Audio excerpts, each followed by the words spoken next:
1월 24일 말씀 묵상하겠습니다. 함께 기도하겠습니다. 하나님 감사합니다. 우리에게 하나님의 말씀을 주셔서 감사합니다.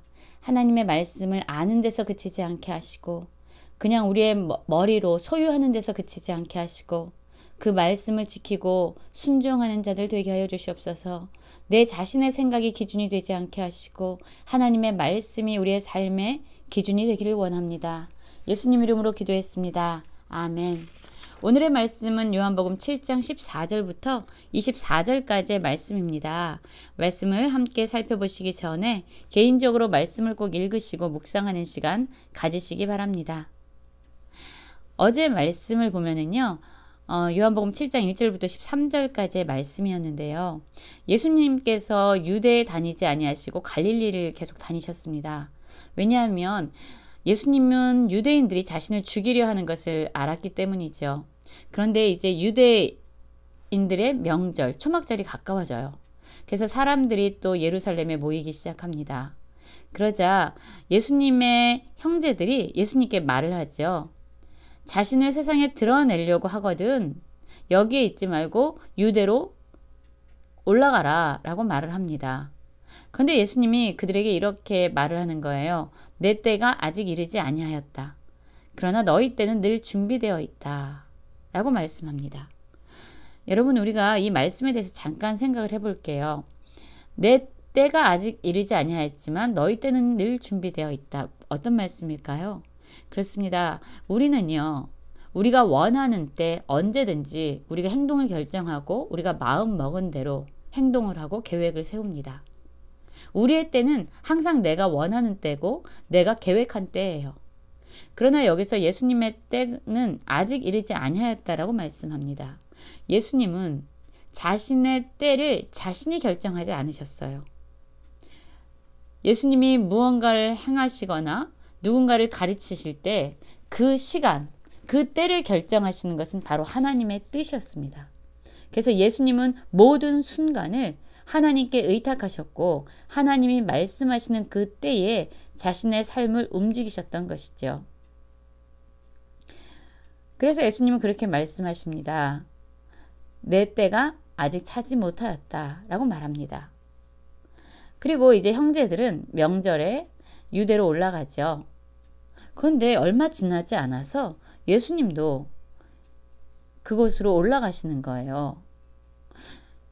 조금 전에는 내 때가 아직 이르지 아니하였다라고 올라가는 것을 거부하셨던 예수님이 형제들이 명절에 올라간 후에 바로 올라가십니다.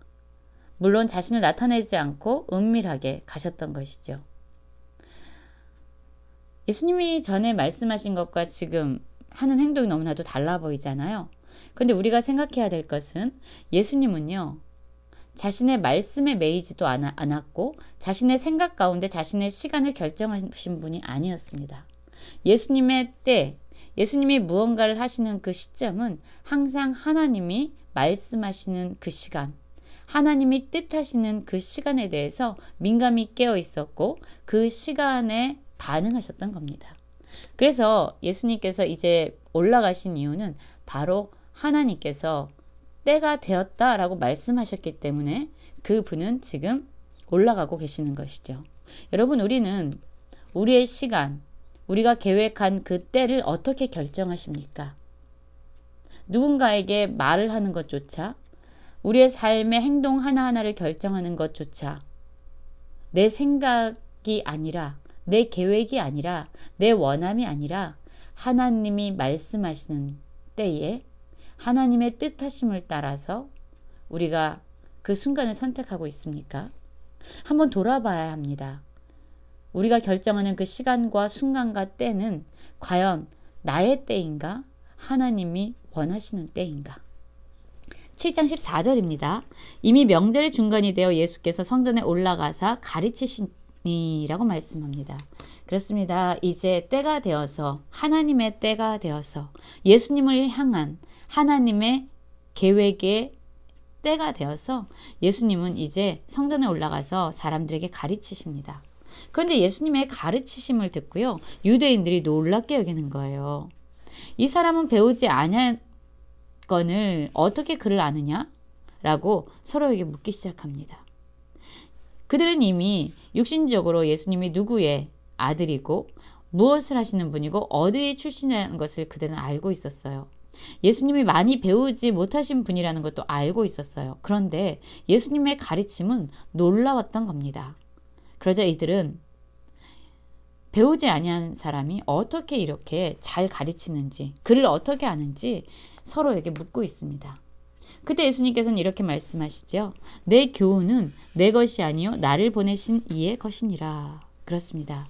예수님은 자신의 삶을 움직이는 그 시간조차도 하나님의 때에 자신을 의탁하셨고, 또한 예수님이 사람들을 가르치는 그 교훈조차 자신이 원하는 대로, 자신이 느끼는 대로, 자신의 필요를 따라 교훈하신 것이 아니라 바로 하나님께서 예수님에게 허락하신, 하나님이 뜻하시는 그러한 교훈을 예수님은 가르치셨던 겁니다. 17절입니다. 사람이 하나님의 뜻을 행하려 하면 이 교훈이 하나님께로부터 왔는지 내가 스스로 말함인지 알리라 라고 말합니다. 예수님이 지금 사람들에게 가르치시는 이 교훈은요, 예수님의 것이 아니라 바로 하나님께서 예수님에게 허락하신 하나님의 교훈이었습니다. 그런데 이것을 분별할 수 있는 그 능력, 이것이 진짜 하나님의 교훈인지 아니면 지금 우리를 가르치고 있는 저 예수라는 사람의 교훈인지 분별을 해야 되잖아요. 그런데 이 분별은 어디에서 오느냐?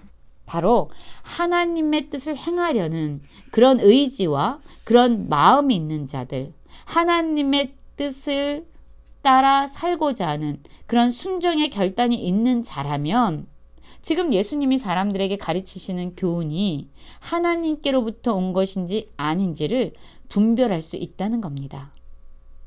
그렇습니다. 우리가 하나님의 말씀에 순종하려고 한다면 우리는 그 말씀이 어디로부터 왔는지 분별할 수 있는 능력을 얻게 됩니다. 스스로 말하는 자는 자기 영광만 구하되 보내신 이의 영광을 구하는 자는 참되니 그 속에 불의가 없느니라. 지금 보내신 이의 영광을 구하는 자, 이분이 누구를 말씀하고 있죠? 예수님 자신을 말하고 있습니다. 예수님은요, 사람들에게 영광을 구하고 있지 않아요. 예수님은요, 자신의 영광을 구하고 있는 것이 아니라 바로 그분을 보내신 하나님의 영광을 구하고 있는 것입니다. 그렇기 때문에 하나님의 교훈을 이용해서 자신의 영광을 드러내려는 그런 불의한 뜻이 전혀 없기 때문에 그분은 이렇게 하나님의 교훈을 입술을 통해서 사람들에게 선포하고 가르치실 수 있는 것이죠. 19절부터 말씀을 보면요, 이런 말씀이 지금 선포되고 있습니다. 모세가 너희에게 율법을 주지 아니하였느냐? 너희 중에 율법을 지키는 자가 없도다. 너희가 어찌하여 나를 죽이려 하느냐? 라고 묻고 있습니다. 여러분, 이스라엘 백성에게 하나님께서는 모세를 통해서 율법을 주셨습니다. 이 율법을 주신 목적은요, 하나님의 백성들이 세상 사람들과 구별되어서 어떻게 거룩한 삶을 살게 하는지 그 기준을 가르쳐 주신 거예요.